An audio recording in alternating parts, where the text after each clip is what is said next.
Animal Health and Technology in Ibadan. I was at Ile-Ife during the opening ceremony, and by the grace of God, we'll be together by the time we closing the session on Friday.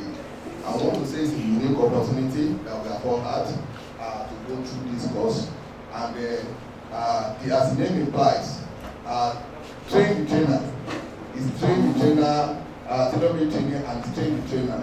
I want to advise and counsel that all what you have acquired in this training, that we should do all that we can do to make sure that this is transferred to the end users and to make sure the country benefits from it at large. So I want to say well done and God bless you. So I heard you a lot yesterday also about funding. I know something about funding. And I will try to share something with you also on that particular part of funding, but I will do it on a practical manner. So, and you will notice that. And besides being a coordinator, I'm also lecturing strategy and change management. And within, I am really fond of the topic of leadership. I understood that you have a leading farmer group, lead women, but everyone involved here is a leader, and I will come back to that later on. And what you also will notice in terms of my workshop approach, it will not be a lot of knowledge, and the reason for that is, as I already noticed in the case of Robert, but also in the case of Nyasha, you were already, let's say, overwhelmed with knowledge. So I would like to try to be more on the skills part. And then I'm coming to what is brought here. As you can see here and read here, three practical exercise. I would like to invite everyone here in the front, and I will tell you when you're here what the exercise will be. So come over here.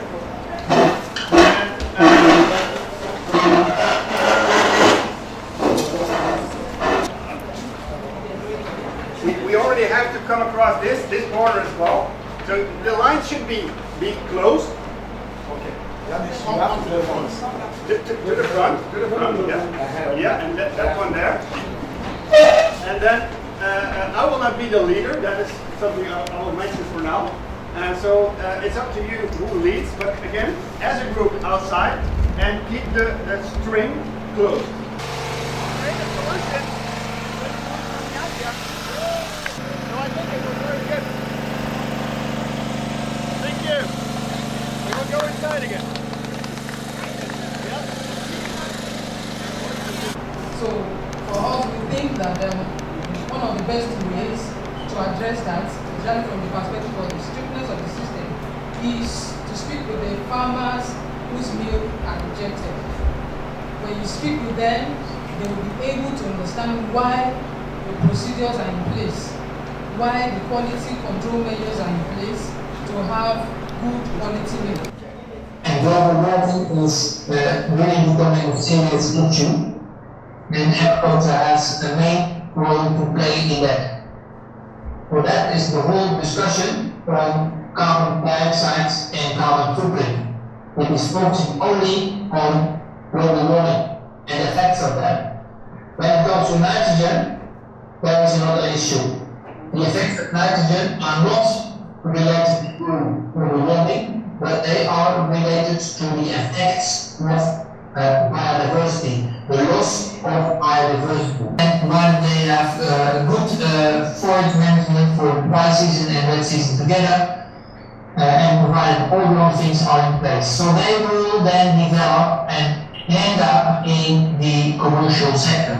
So continue on that, and if you're able to deliver the 5 post notes, also on Thursday mid-morning, then we can build up, as we introduce the backbone implementation plan, we can use that to build up on our plan. Is that doable for everyone?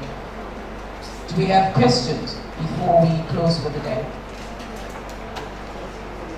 Questions, clarifications? Okay, so if there are no questions, we have come to the end of our day. Nigeria Nigeria is dependent on the production of milk and the country is now looking for a way of mitigating the problem of nutrition, food production, especially dairy, even in Nigeria.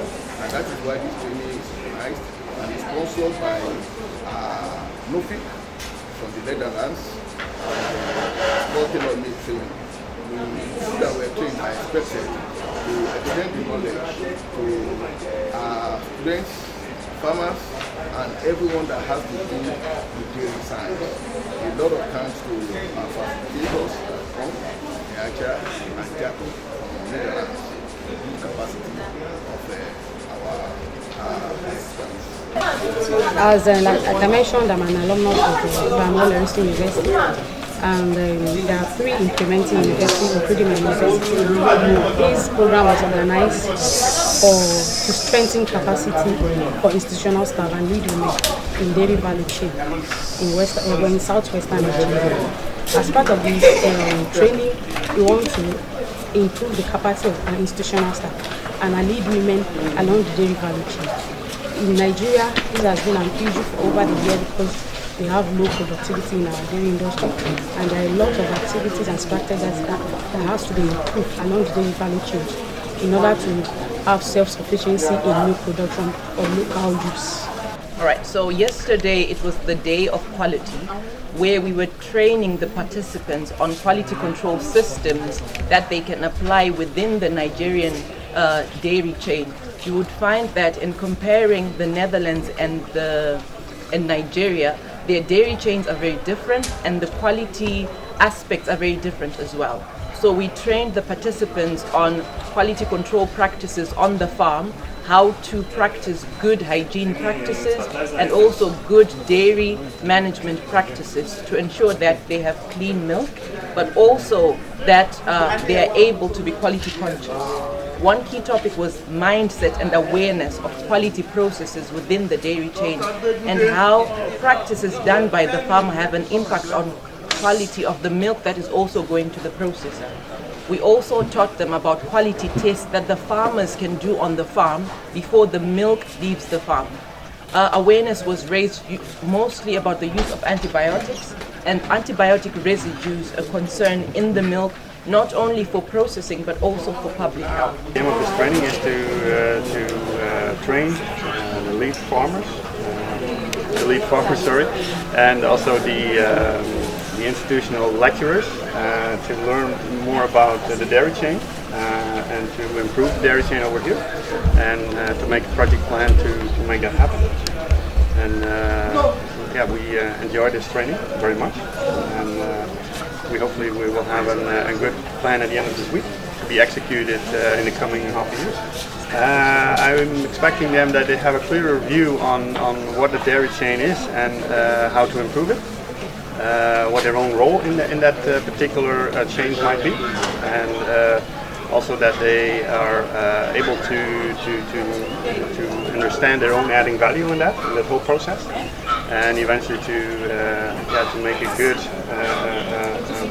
project and to make it happen, to make the change. Well,